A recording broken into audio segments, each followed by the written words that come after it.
One of the ways survivors exhaust themselves. They take on responsibility for everything and everyone. There's almost a sense of, if I take charge of everything, if I do everything, if I don't miss anything, if I'm on top of everything, then it's all going to work. The only thing I can guarantee that's going to take you to is to the verge, if not the complete actual collapse of yourself.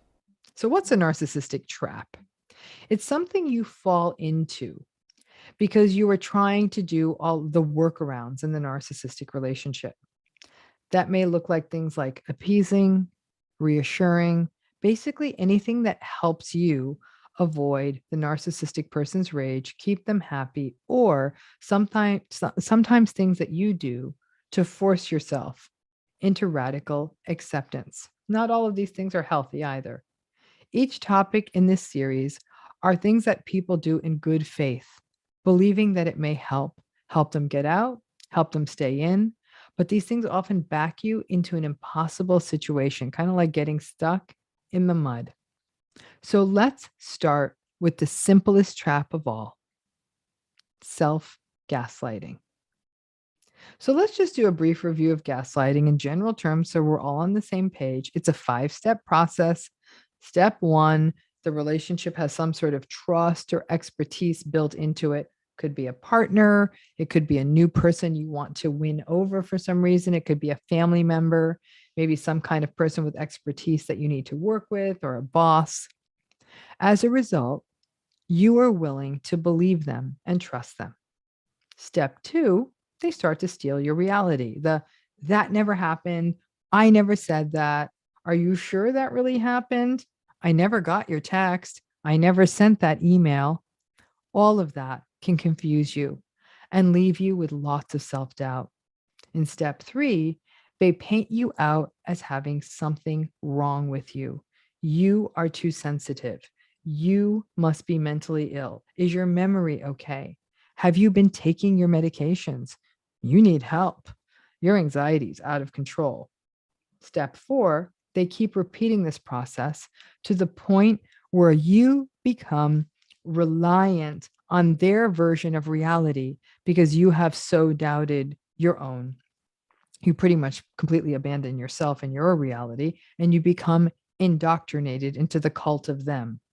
Step 5, you have lost your sense of you and what you are and who you are, and to the world, because you just go along with everything the narcissist is doing now. It looks like you're in agreement with the narcissistic person and part of a united front. But we could add a step 6 to this, and it is something that people in narcissistic relationships do. The person in the relationship gaslights themselves. Maybe I'm too sensitive. My anxiety is probably really hard to live with. Ugh, I'm so dumb. It's amazing I get anything done. Let me double and triple and quadruple check that. My mind isn't that sharp anymore. That's what self-gaslighting looks like. Now, self-gaslighting is clearly a byproduct of being in a narcissistic relationship where you experience the gaslighting and it becomes part of your language. But we also need to be aware that there is another dynamic present in self-gaslighting, which is that it is a way to appease the narcissist. In some ways, to keep the relationship going in a way that they get to keep their power and you may avoid their rage. Self-gaslighting delivers a sense of superiority to the narcissistic person, to their sense that they are the ones who have it together and that you are the one who is the weak link in the relationship. Most people do not consciously self-gaslight for this goal. They self-gaslight because it has been done to them so many times that pretty much we kind of internalize the dynamic. But the self-gaslighting also gives a sort of secondary, benefit, if you will, of protecting a person who is in a narcissistic relationship. In a way, self-gaslighting is a way of getting ahead of the abuse. If you are already saying out loud that you are the one who is too sensitive or slow-witted or losing your mind or your memory, then other than agreeing with it, there isn't much more that the narcissist can bring to the table at that point. Perhaps it's a way for us to maintain control. If we're the ones harming ourselves, then it's a bit more controlled and predictable than when the narcissistic person does it to us. The sad part is whether we are gaslighting ourselves or the other person is gaslighting us, it is harming us. It is shaping our sense of selves and our identity. So the irony of self-gaslighting is that the trap becomes a tactic. The trap is that you are talking about yourself in a way that actually holds you back, that impedes healing and growth. The tactic is that by self-gaslighting, you may be dialing down the amount of abuse that is happening in the relationship because you are getting ahead of them and gaslighting yourself before they can gaslight you. For many people stuck in narcissistic relationships, the sense of helplessness and powerlessness and just generally feeling out of control of what is happening to them is such an overwhelming feeling. Self-gaslighting, sadly, may just create something called congruence in the relationship. That basically means that for better or worse, the pieces fit. You're doubting yourself, they're doubting you. It sort of knocks the dissonance out of place. And when the pieces fit, even when it harms us, it also releases some tension. But while self-gaslighting is a sort of workaround, it is a deeply unhealthy one, and echoes of self-gaslighting can persist for a lifetime. The challenge is to catch it and correct it.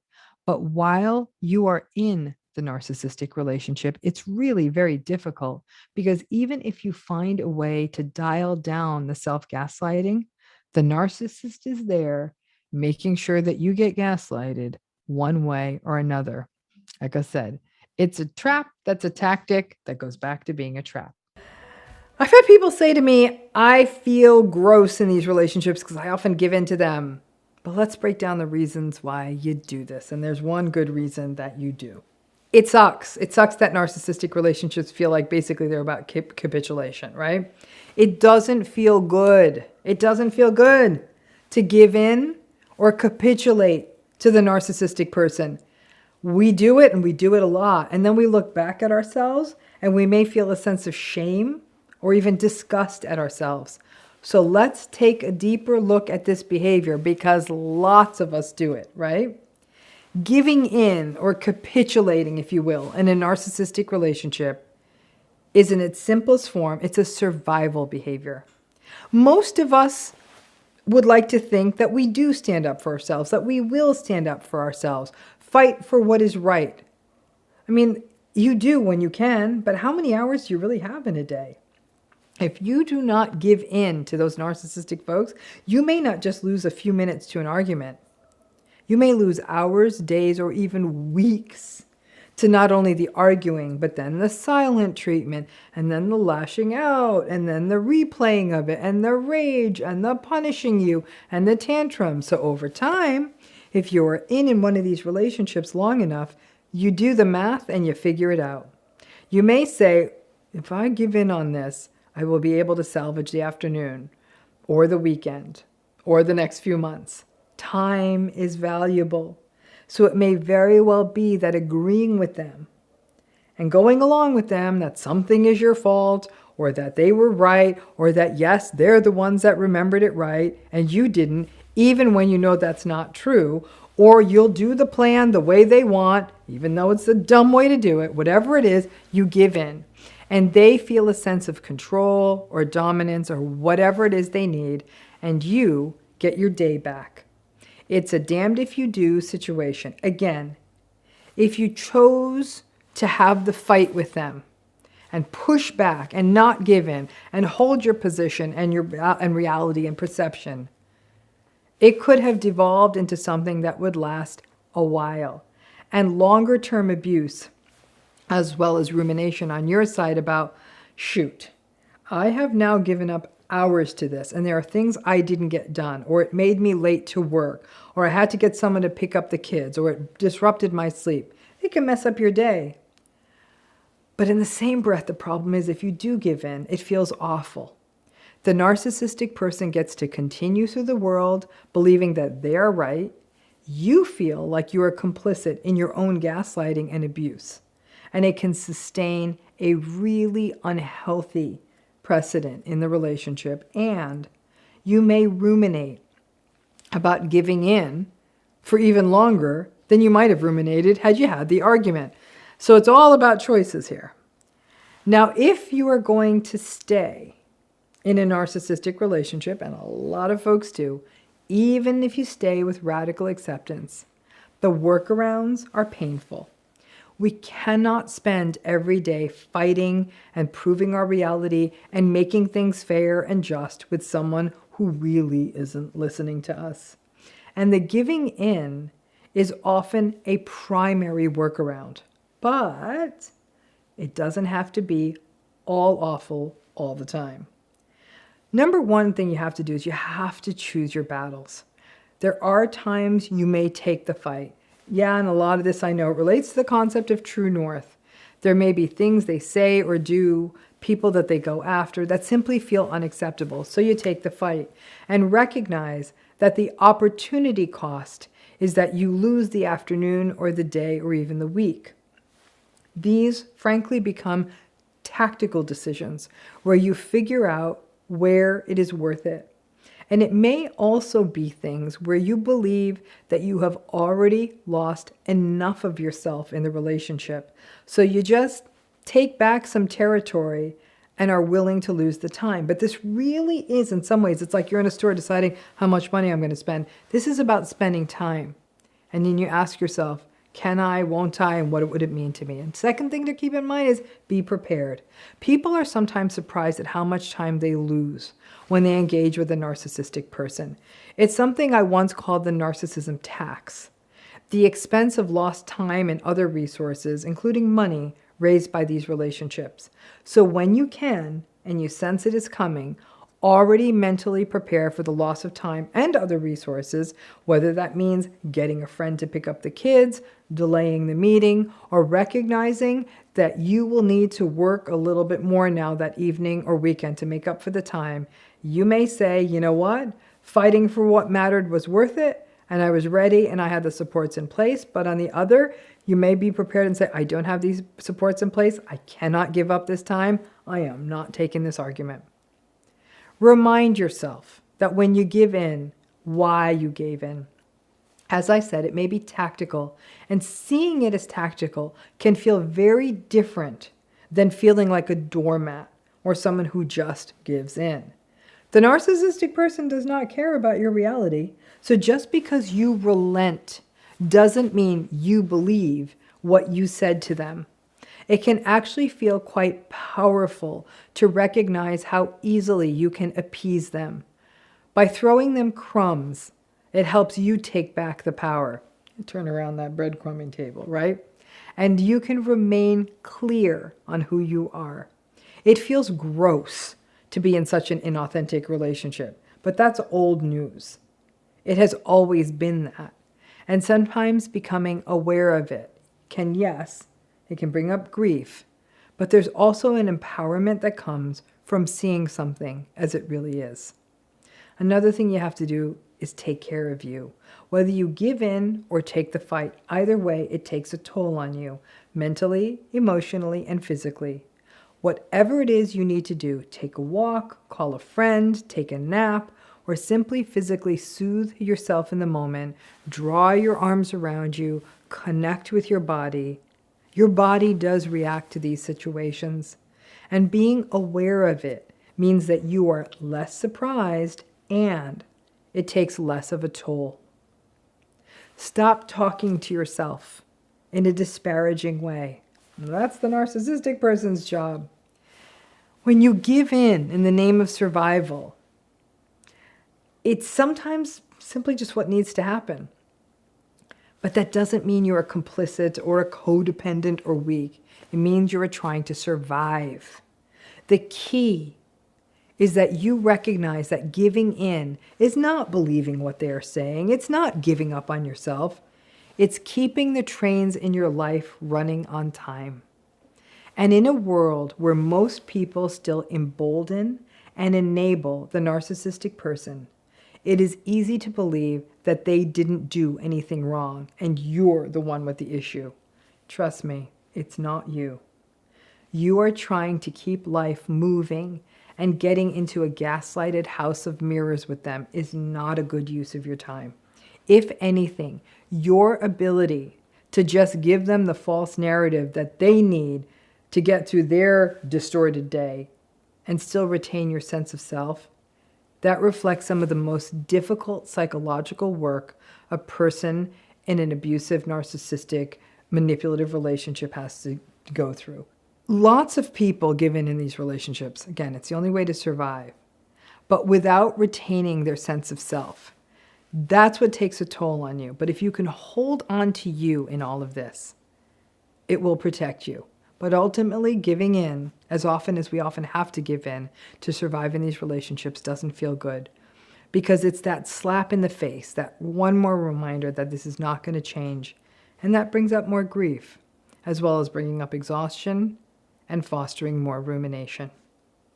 Any of us who have active narcissistic relationships in our lives have to give in. Otherwise, our lives would largely be devoted, full-time job, to sparring and trying to convince the narcissistic person of something they will never be able to hear. And that really seems like a waste of time and a life. So find that way, hard as it may be, to recognize this as the workaround it is and hold on to your sense of self, despite the grief it brings. I have to tell you, as a clinician working in this space, this is where I hit the wall with people. They'll say, this is gross, that this is my life, like this entire marriage is a lie. And the gentle reminder I have to make as they go through the grief and the feelings is, it kind of always was. And sometimes knowing the lie for what it is. A scam doesn't suck less because you know it's a scam, but in a way you're prepared differently for it. So this is hard work. One video ain't going to change it, but I do know that so many of you feel icky after giving in, and I want to humanize that and say that's a normal reaction, but also find those workarounds because the giving in is survival. And sometimes having to do that protects other people, protects yourself, and above all else, protects the other experiences in your life so you can get to them and not waste as much time on this relationship. Let's talk about expressing needs. Not that it shouldn't be that hard, harder than we think it should be for something so fundamental to being a human being and impossible in a narcissistic relationship.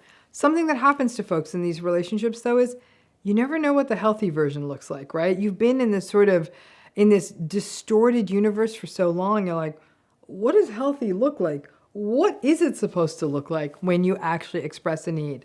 Let's break that down. Okay, so you're in a narcissistic relationship. You probably are or have been. You're watching this channel. And you express a need. You express a want. Maybe you express an opinion. What happens? You drop your thoughts in the comments, but what happens is 9 times out of 10, it's rage, gaslighting, manipulation, you're so selfish, eye-rolling, oppositionality, especially if what you're asking inconveniences them in any way. Over time, especially if you grew up with a narcissistic parent, expressing needs is either something you didn't learn, couldn't learn, or you were shamed for, probably all three. And if it happens long enough, this sort of territory of expressing needs becomes really fraught. In my clinical experience, and frankly also in my personal experience, I have witnessed people who have experienced long-term narcissistic relationships take a variety of approaches to doing this. Some folks, in long-term relationships in particular, just stop ever expressing a need and do everything themselves, effectively exhausting themselves. Some folks will report feeling nauseous, anxious, and even panicky before they have to ask the narcissist for something. Other people blame themselves and believe the gaslighted BS that they're being sold, that they're being selfish for making a need known. Other folks choose their battles, but they still feel the sting that this person they're in a relationship with will do nothing, and then ultimately will try to do what the narcissistic person needs sometimes, in hopes of at least kind of quid pro quo. That doesn't tend to work all either. It's all quid and no quo. Then there are the deeper fears and feelings that come when you think about expressing a need to a narcissistic person. And these may connect to much more primal and primitive fears. For example, a fear of abandonment, a fear of being viewed as spoiled or selfish, a fear of rage and anger. And those fears are enough to hold you back, and they're realistic fears. Sometimes, not always, but sometimes. Now, as a psychologist who has worked for years and years with people who have experienced narcissistic abuse, and I've also worked with a lot of narcissistic clients, I know that the folks who are experiencing the narcissistic relationships will apologize about 25 times in my practice if they need to change an appointment with me or ask for a different time or they have an emergency. The narcissistic people I've worked with will tell me, well, can't you just ask another patient to change to the afternoon so it can be at a time I want it to be at? Or my favorite was when I was actually moving my schedule around to make time for an acute call for a client who requested it on a very busy day. And I offered them the only time I could create by moving the other appointments around. And the narcissistic person said, I can't do 10 a.m. That's a little early for me because I like to wake up slowly and I like to take my time meditating with my trainer. Needless as I said to him, no call for you, dude. I hope the cardio and the meditation help you figure it out. Or my very fave is when the narcissistic client would let me know 5 minutes before the appointment that they can't make it, but that please don't charge me a cancellation because I didn't mean to forget to call you. I just forgot. The narcissistic people and their entitlement make them so good at making their twisted needs known or demanded. Frankly, it's not okay, but they're really good at making their needs known. So all of this, though, begs the question, how do healthy, agreeable, well-regulated people respond when you express a need, a want, or even a thought or belief? First of all, a healthy person will hear your need or want non-judgmentally. Now, don't mistake that with the idea that they will always meet your needs. They may not be able to, they may not want to, they may lack the time, they may lack the resource, but they'll hear it. And then secondly, they will not shame what you are asking for. As I said, if they can't meet it, they may respectfully say, oh, I'm so sorry, I can't do that. Or I can't do that. I can do it, but I won't be able to do it until later. They will hear you. They will answer you, but they won't say, I can't do that. Like, what the hell? Healthy people will also sometimes, and in fact, quite often, try to help you work a solution, especially if they can't meet the need. They may offer up suggestions or alternatives. And hold on to your hats, folks. Healthy people may even sometimes make sacrifices if you really need something. For example, you may need a ride to a doctor's appointment that is out of the way, and someone may say to you, a healthy person may say to you, sure, I can do that, and I have an errand to run around there that I'll try and get done at the same time. Or they might even say something like, oh, just take my car, just drop me off at work, I'm just going to be sitting there all day, just get me later. It's not a thing. They'll just do it because it's easy, and they just want to do it to be there for you. Healthy people will simply listen. They will just listen to what you want or need, and simply having someone not judging you or shutting you down or saying no before you can even complete your sentence actually can often be more important than that other person saying yes to your need. Another thing a healthy person will do is they will not sound like a spoiled teenager. If you ask them something simple, like, can you bring in the trash cans? Can you empty the dishwasher? Can you run that laundry upstairs? They won't become sullen and say things like, you can't make me do that, or they'll just huff and grump. Healthy people will say, sure, and they'll do it, or they'll calmly say, give me a minute, I can't do it right now, but I'll absolutely get to it, and they'll actually get to it. Healthy people won't ignore you. Sometimes if the narcissistic person doesn't like what you have to say, they'll just ignore you. And that does not feel good, but it's what they do. And you may repeat it, or you may say it louder, and then they'll get mad and gaslight you. Why are you talking to me like that?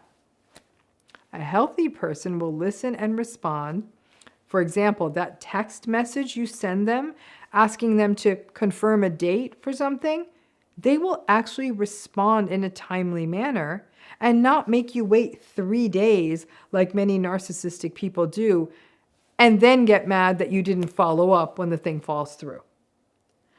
I would also file this idea of preferences under wants and sometimes even needs. It may be your preference, for example, for a certain kind of food, or maybe an intolerance you had for a food like dairy, or the noise level of a place you're going to be going for a dinner, or a type of movie. As you can imagine, in a narcissistic relationship, if you make those preferences known, you'll be painted as fussy, particular, difficult, and demanding. However, if the narcissistic person had any preferences, the world is expected to stop and accommodate. If you make a preference known to a healthy person, they will acknowledge it and do their best to meet it in most cases, or let you know if they cannot. For example, this is a silly example, but a healthy person may say, hey, most of these pizzas have cheese, but I made a smaller one with just veggies.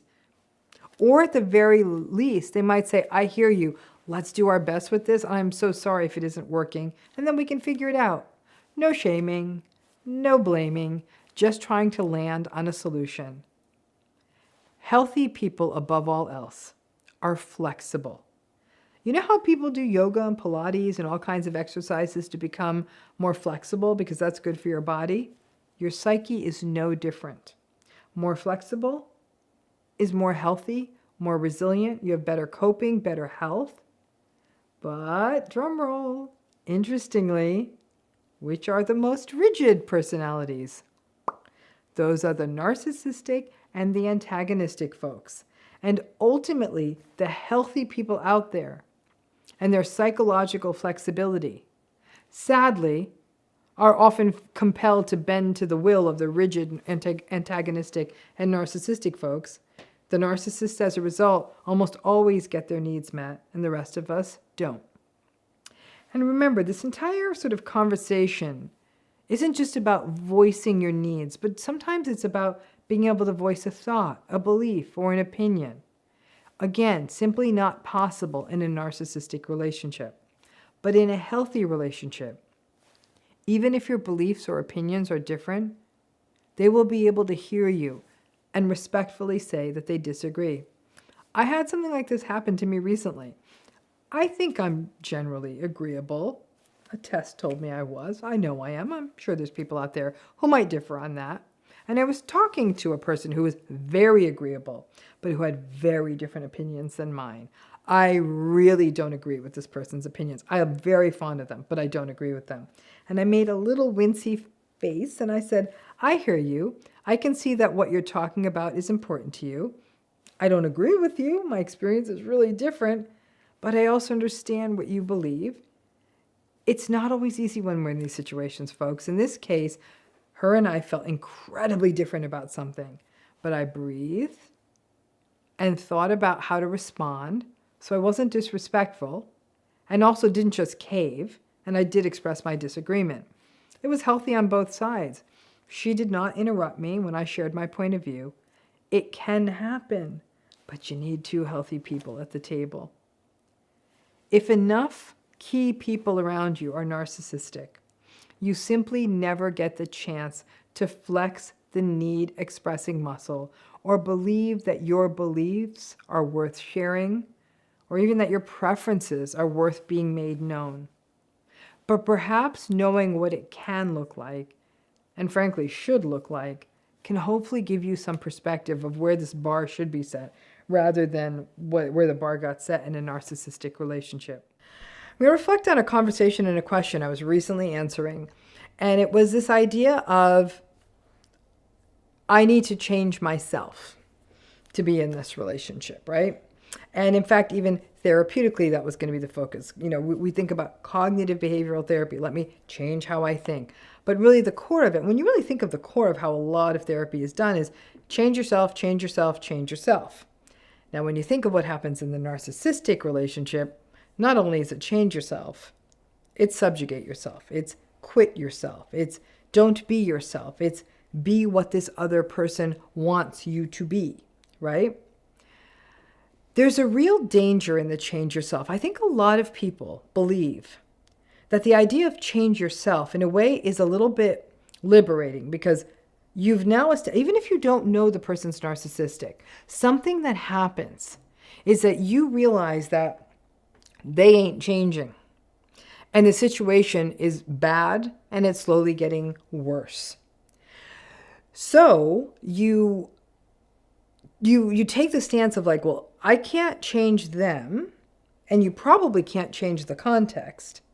So the only thing that you feel is left is to change you.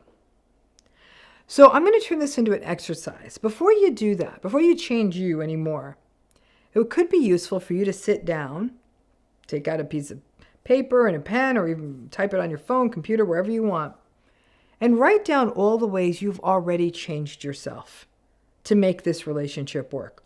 All of it. The things you don't say, the things you hold back on, the things you've given up on, the relationships you don't engage in anymore, the stuff of you. Write all that down. Because when you start writing that list down and you weigh it against how they've changed, you're going to see that you've already changed yourself a lot. But I understand it. This concept of I'm going to change myself becomes a life raft in a trauma-bonded sea. The one thing you think, I can do this. I can take this on myself. This is something that happens in survivors over and over. It's one of the ways survivors exhaust themselves. They take on responsibility for everything and everyone. There's almost the sense of, if I take charge of everything, if I do everything, if I don't miss anything, if I'm on top of everything, then it's all going to work. The only thing I can guarantee you that's going to take you to is to the verge, if not the complete actual collapse of yourself. But it kind of makes sense, right? If I keep doing it and doing it and doing it all, it'll all get done. People won't be screaming and yelling and disappointed and upset and threatening abandonment and all the stuff that happens, and withholding and passive aggressing and active aggressing, all the stuff that happens in narcissistic relationships. Let me change myself. And here's where it gets tricky. Because what you hear from what I'm going to call 3 different places in your life upholds this. Number 1, if you're in therapy, a lot of therapies, what could you do different? How could you cope differently? What could you do differently? That guidance only works if somebody's talking to you honestly about what's happening in this narcissistic relationship, right? So if somebody is saying to you, build a house here, like, oh, forgot to tell you that it's on the side of this cliff, and so you really can only build this much of it. Like, you need the information. You need to know the context. And so when you're told, what can you do within yourself? How can you do it differently? But you're not given a map to the context, and this is such a messed up context. People don't get it, right? That you're left with this question of, okay, I'll keep doing it myself. And again, since so many people who have been through narcissistic relationships simply want to do what they're being told to do, and when you feel desperate, as we often do in these relationships, you're like, I'll try anything, okay? So you take that on yourself. The second piece you hear, this is other people around you saying like, well, can't you approach that different? Isn't there something in you that you could change? Like, they're a handful, but what about you? What could you change? But you keep forgetting. It's like an iceberg. You've already made hundreds, if not thousands, of little changes to be able to even get up and face this relationship without feeling like you're utterly losing your mind. But even, again, forget it. Even if you're not in therapy, you still hear that. But then there's a third funky space that you may not know where this happens, and that's good old social media and the internet, where there's a lot of the kind of the coachy advice tends to be very internalized into self. All coaching advice is you do the you, goal for you do you. But there's one thing I've learned as a therapist. We cannot focus on context enough. Context matters with everything. It matters everything from your race to how much money you have in your bank account to everything about you affects how you go in the world. That context is going to affect your experience in the world. If you're in a narcissistic relationship, you're having an entirely different experience than someone who's in a relationship that may just need a few tweaks and tightens. But we treat them all as though they're the same. And what that ends up doing is it leaves people from narcissistic systems, narcissistic relationships, feeling as though they're the problem. So let me work on changing myself. Part of the problem is that we're often not clear on what the goal is when it comes to narcissistic relationships. It can't just be leave, it can't just be no contact, and it's not realistic to say we're going to improve this. The kind of guidance, especially a person who can't fully detach from a narcissistic relationship needs, is the workarounds. How do I do this? How do I work around this? How do I navigate this without getting my hand bit off, but also without losing all of myself? You learn to curate yourself. You learn how to show up differently in different places. And you learn that your authentic self is a very, very powerful, yet vulnerable, yet necessary part of yourself. But the narcissistic person doesn't get to see. But the healthy people around you do. You learn to become discerning. You determine who can see that vulnerable self of yours. But you stop jousting at windmills. I guess that's a change in yourself, that you do stop jousting at the windmills, that you do stop trying to engage with them, that you do stop sharing your vulnerabilities. But that's not the change in yourself that most people are being told to make, right? That change in yourself will work, changing how you engage. But unfortunately, when the goal is set out there as, this could be better, not a chance. And you keep trying to change yourself for an impossible goal. The realistic goal is to sort of take away as many of the explosive moments in the relationship. Stop trying to shape yourself to please an unpleasable person. Stop sacrificing your identity in the name of one person who doesn't see you. But I push back on this simplistic idea of change yourself. Yeah, change yourself if change yourself means not engaging the same way. But I know that's not what you usually hear. So I hope that helps when you get and it helps you make sense of that change yourself advice, so that you don't make it about making the relationship work, but rather either getting out of it or keeping yourself as whole as possible and as true to yourself as you can be, even if you have to stay in it or interact with it from time to time. Hope that's helpful.